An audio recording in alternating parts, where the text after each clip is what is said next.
Bien, bonjour à tous et bienvenue dans cette vidéo. Alors, vidéo dans laquelle on va explorer une fonctionnalité qui est arrivée assez récemment dans le monde d'Azure Virtual Desktop.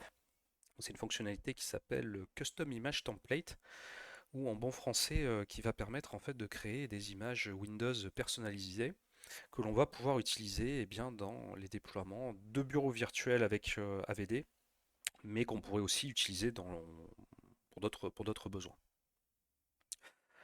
Alors, à l'heure où j'enregistre la vidéo, la fonctionnalité est toujours en preview, mais elle est dans un état relativement stable et avancé pour pouvoir l'explorer, et donc c'est ce que l'on va faire au cours des prochaines minutes. Alors un petit rappel de principe, puisque quand on parle de création d'images, on peut penser à un service qui existe déjà depuis quelques années maintenant dans le monde d'Azure, puisque nous avons un service qui s'appelle Azure Image Builder, qui permet d'automatiser le build d'images Windows ou Linux.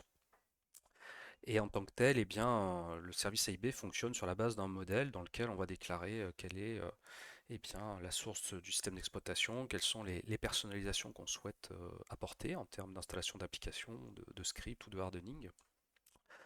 Et une fois qu'on va soumettre ce modèle au service AIB, on va faire appel au moteur sous-jacent qui est basé sur Packer.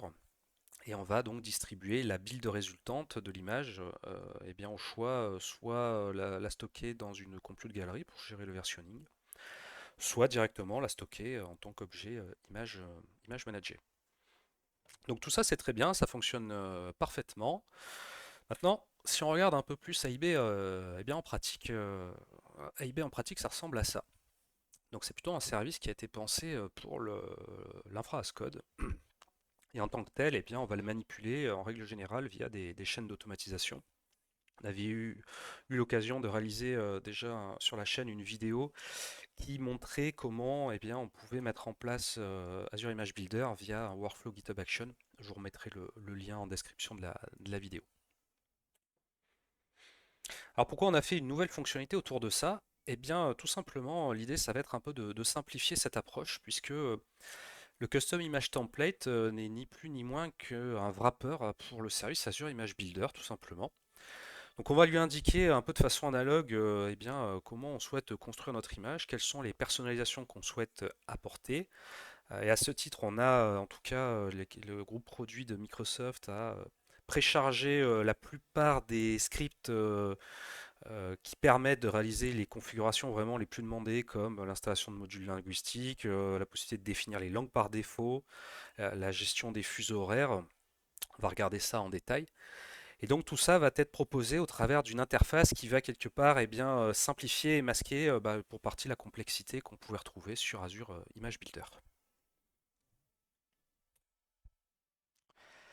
Alors cela étant dit, je vous ai affiché ici les prérequis nécessaires qui sont finalement les mêmes prérequis qu'Azure Image Builder, parce que vous l'aurez compris, sous le capot, comme on va faire appel à AIB, on va avoir besoin des mêmes prérequis. Donc bien vérifier que les fournisseurs de ressources listés ici sont activés au niveau de la souscription. On va avoir besoin d'un groupe de ressources pour stocker les modèles d'images personnalisés et puis les images, bien entendu. On aura besoin également d'une identité managée de type affecté par l'utilisateur, puisque c'est cette identité managée qui va disposer des permissions et des rôles adéquats pour pouvoir créer et stocker l'image dans le groupe de ressources que l'on va préciser. Donc là encore une fois, je vous mettrai le lien vers la documentation en ligne qui est très bien faite pour créer tous les prérequis nécessaires à A et B. Et puis une fois que c'est bon, on va pouvoir se lancer dans le processus de création d'images personnalisées avec cette nouvelle fonctionnalité. Donc. Et ce processus est un processus en deux étapes, puisqu'on va d'abord créer un modèle d'image personnalisé qui va définir ce que doit être l'image résultante. Et puis dans une seconde partie, on va à proprement parler builder, générer l'image en envoyant ce modèle à Azure Image Builder. Alors, c'est pas nécessaire d'être expert ou de connaître sur le bout des doigts le fonctionnement d'Azure Image Builder.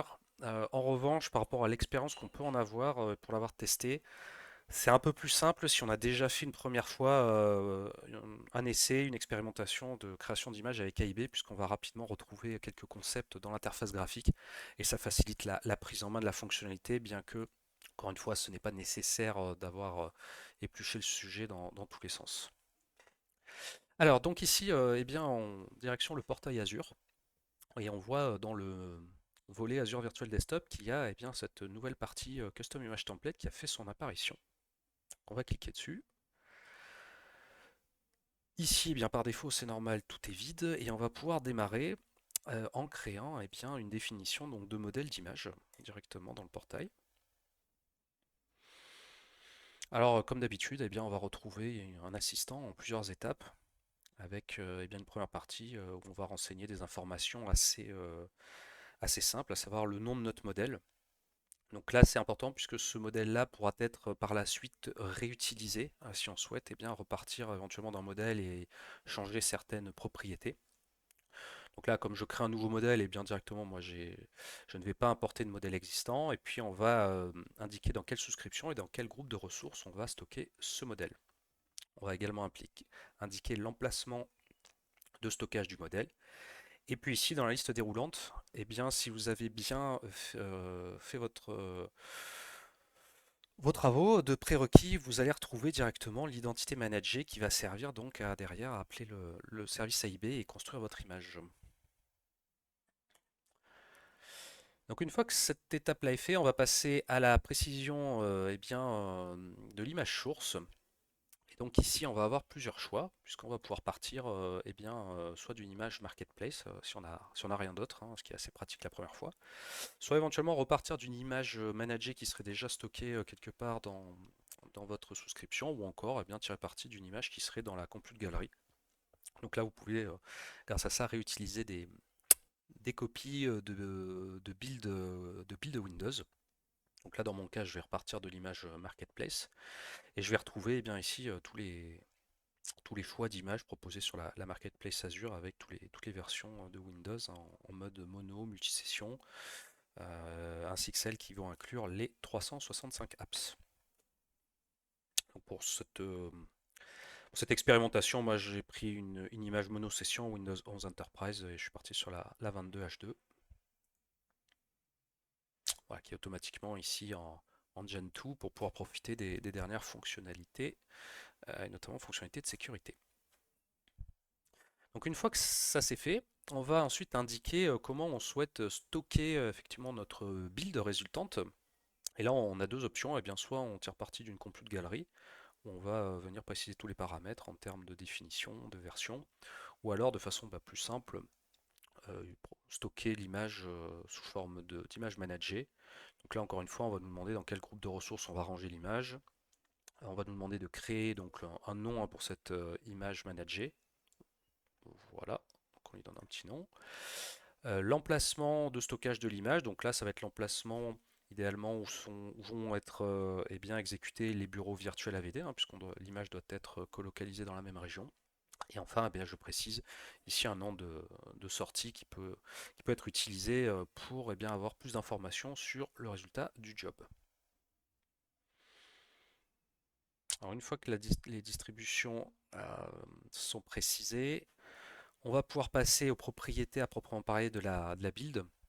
Donc là, il y a deux, trois petites choses à regarder, notamment sur eh bien, le temps en fait, maximum pendant lequel votre build va s'exécuter, puisque en fonction du nombre de personnalisations, ça peut prendre plus ou moins longtemps de générer l'image Windows.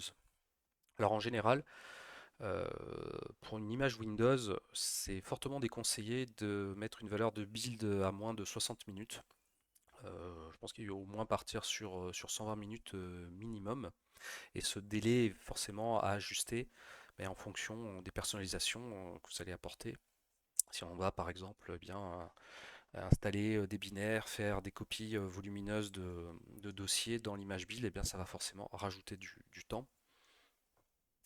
Et pour éviter de toucher la fenêtre de timeout, également, je vous recommande de changer la taille de la machine virtuelle qui va servir pour crafter l'image. En fait, hein. C'est sur cette machine qui servira donc eh bien de modèles hein, pour générer l'image.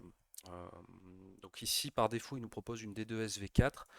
Euh, je vous recommande plutôt de partir au moins sur une D4 V5. Encore une fois, c'est une machine qui est temporaire, hein, donc c'est uniquement utilisé pendant le temps de la construction. Donc c'est pas une machine qui va persister et qui va coûter très très cher. Ça sera quand même beaucoup plus pratique pour bah, que la build arrive rapidement à son terme.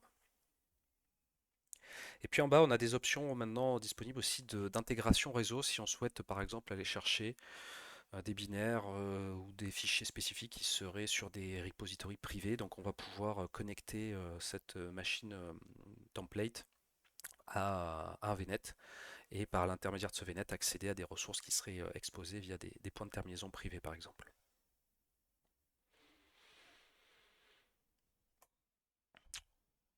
Et on arrive ensuite à l'étape qui est peut-être l'étape qui présente le plus de valeur ajoutée en fait par rapport à cette nouvelle fonctionnalité, puisqu'elle va permettre, alors bien sûr, soit d'ajouter déjà vos propres scripts de personnalisation, mais la chose la plus intéressante qui est apparue, c'est la possibilité de récupérer directement tout un tas de scripts qui vont bah, pour le coup vraiment faire le café sur la plupart des configurations qui sont demandées pour faire du bureau virtuel. Donc dans ces configurations-là, on va retrouver les packs de langue, tout ce qui concerne les packs de langue, les locales par défaut de l'OS. On va pouvoir avoir directement toutes les activations si on travaille des profils FSLogix pour le multisession. Donc on va pouvoir directement préparamétrer l'activation d'FSLogix avec les emplacements des partages. Toutes les configurations réseau et notamment si on souhaite profiter des optimisations Teams avec les dernières versions. Enlever certains composants par défaut inutiles dans l'OS et puis tout de suite avoir une image vraiment à jour en appliquant immédiatement les dernières updates Windows à la fin du process de build. Et donc tout ça, eh bien, globalement, ça va être très simple à mettre en place puisqu'on va simplement choisir les paramètres qu'on souhaite voir pour les ajouter dans les phases de personnalisation de la build. Donc là, on voit par exemple les versions du client Teams qui sont proposées, qu'on peut déployer, des éléments qu'on peut retirer de l'OS Windows pour optimiser son fonctionnement en mode VDI.